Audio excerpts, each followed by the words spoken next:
श्री रविंद्र सिंह भाटी। यदा यदा ही धर्मस्य ग्लानिर्भवति भारत अभ्युत्थानम धर्मस्य तदात्मनम सर्वनाशनम्। गीता में लिखा है कि अपनी सीटों पे जाइए। जब जब सदन धर्म को मिटाने की बात होगी, अपनी सीटों पे जाइए। जब जब अधर्म अपने पांव पसारेगा, तो श्री कृष्ण ने कहा है मैं अवतार लूंगा और उस अधर्म के नाश के लिए आगे आऊंगा। मैं आपको बताना चाहूंगा माननीय अध्यक्ष महोदय कि मैं उस कुल से आता हूं जिन्होंने इस धर्म की रक्षा के लिए हमेशा अपने प्राणों की आहुति दी है। हमारा देश जो एक मजबूत देश है, पर कई पॉलिटिकल स्वार्थी पार्टियां, कई विदेशी ताकतें जो इस देश को तोड़ना चाहती है, धर्म के माध्यम से, पैसों के माध्यम से भोली भाली जनता को गुमराह करके सामूहिक धर्म परिवर्तन जैसी घटनाओं को कारित कर रही है। माननीय अध्यक्ष महोदय, धर्म एक निजी आस्था का विषय है। धर्म तो अंदर बैठे भगवान तक जाने का रास्ता है, ये श्रीमद् भागवत गीता कहती है। पूरी दुनिया का धर्म एक ही हो सकता है, वो है मानव धर्म, और धर्म कभी अलग हो ही नहीं सकता। पर धर्म के नाम पर अपने अपने मत व पंथ को, अपने संप्रदाय को बड़ा बताने के चक्कर में आपसी टकराव जो खड़ा किया जा रहा है, मेरा निवेदन है इस सदन के माध्यम से धर्मांतरण विरोधी कानून की आवश्यकता है। इस देश को, इस प्रदेश को मैं आपसे निवेदन करता हूं कि इस बिल को पास किया जाए।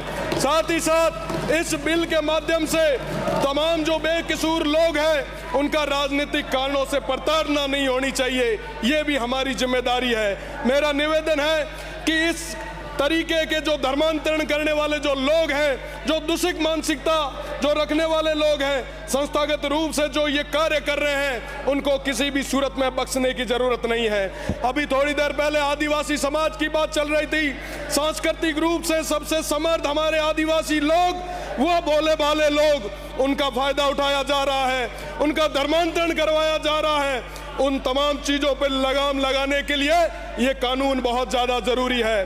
मैं आपसे निवेदन करना चाहूंगा, सीमांत क्षेत्र में हमेशा सौहार्द रहा है, भाईचारा रहा है, परंतु कुछ लोग जो नाम पर तो गांधी और नेहरू का नाम लेते हैं, पर साथ ही साथ सब में समाजों के और धर्मों के बीच में आग लगाने का काम भी करते हैं। मैं इंटरनेशनल बॉर्डर से आता हूं माननीय, वहां आज पूरे गर्व के साथ कह सकता हूं कि उस क्षेत्र में चाहे विभाजन का समय रहा, कभी उस क्षेत्र में दंगे नहीं हुए। पंजाब में, बंगाल में लाशों से भर भर के ट्रेनें आई, खून की नदियां बही, राष्ट्रपिता गांधी जी को भी प्रभावित क्षेत्रों में जाना पड़ा।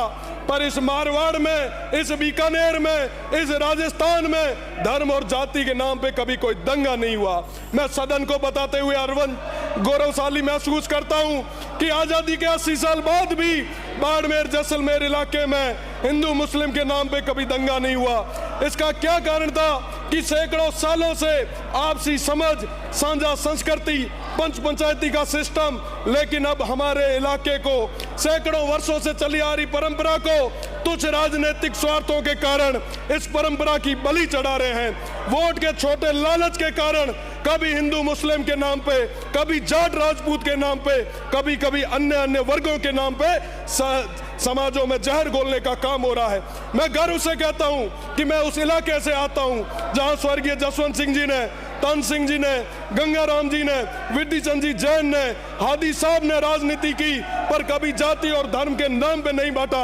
आज मुझे अटल जी की वो लाइनें याद आती है, उन्होंने कहा था सरकारें आएगी, सरकारें जाएगी, पर ये देश रहना चाहिए। मैं माननीय अध्यक्ष महोदय, आज इस मौके पे मेरी बस में बात खत्म कर रहा हूँ। इस मौके पे रामदेव जी को याद करूंगा जिन्होंने सबको साथ में लिया, गारू मेघ जी को याद करूंगा, उन तमाम पीर फकीरों को याद करूंगा जिनके नाम के आगे जनमानस।